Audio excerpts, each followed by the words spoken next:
Returning now to our other main story this evening, Peter Robinson's statement about the problems in his marriage and his determination to remain in the position of First Minister in the Stormont Assembly. He spoke to media representatives, including our Northern editor Tommy Gorman, earlier this afternoon.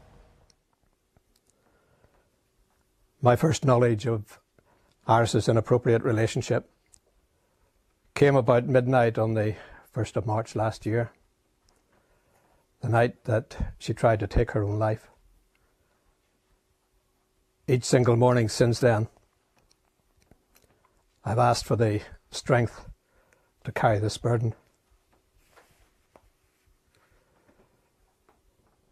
I admit that my immediate impulse was to walk away from my marriage. I felt betrayed after almost 40 years of being happily and closely bonded together. The circumstances I faced, however, caused me to take a different course. Iris, racked by guilt and regret, had attempted to take her own life, and in my view would certainly have been less likely to recover if I'd left. Over time and on camera reflection, I set her inappropriate behaviour against 40 years of bringing up our children, often alone. Those were 40 years during which she supported me more than any person could reasonably have been expected to. I love my wife. I've always been faithful to her. In a spirit of humility and repentance, Iris sought my forgiveness. She took responsibility upon herself alone for those actions, and I've forgiven her. More important, I know that she has sought and received God's forgiveness.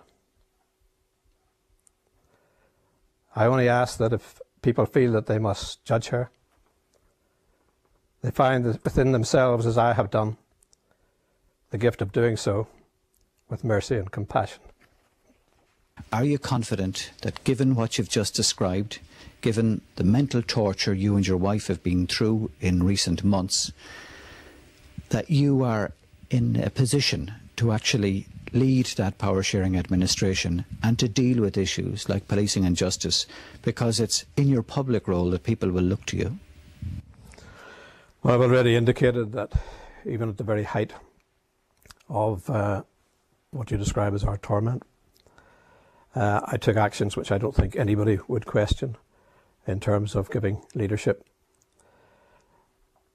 No political party relies on one person in the decision-making processes.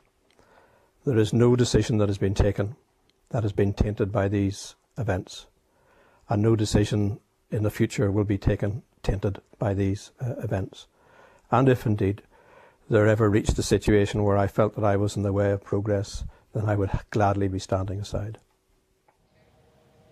Peter Robinson speaking this